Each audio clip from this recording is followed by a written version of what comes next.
But when things go wrong, it's the manager's fault first. Now, that's not typical. Usually, when something goes wrong, what do your employees expect to happen? The manager has to say, well, gosh, what didn't I do? And then they have to make sure that they fulfilled all their obligations. And they have to get the story, because everyone's got a story. It's okay to make a mistake.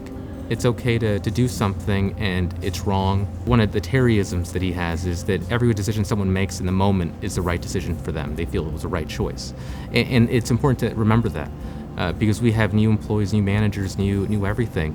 And when they make a mistake, it's not being reactionary, it's being responsive.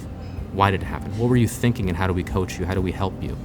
And if it's a big enough mistake or you do it enough, of course you're gonna not be allowed to be in the position anymore, but it's the why we do things.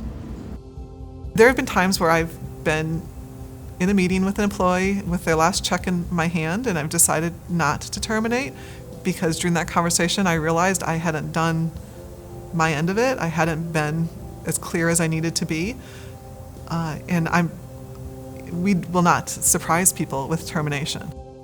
You know, as long as I've built the relationship the way that it should have been built, they should understand what's happening. Nothing should be a surprise. Well, before you hold someone else accountable, you have to make sure you did your job.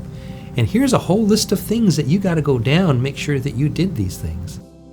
When things go wrong and you can view that as what a mess, what a huge problem, or you can view it as things are going wrong and this is an opportunity.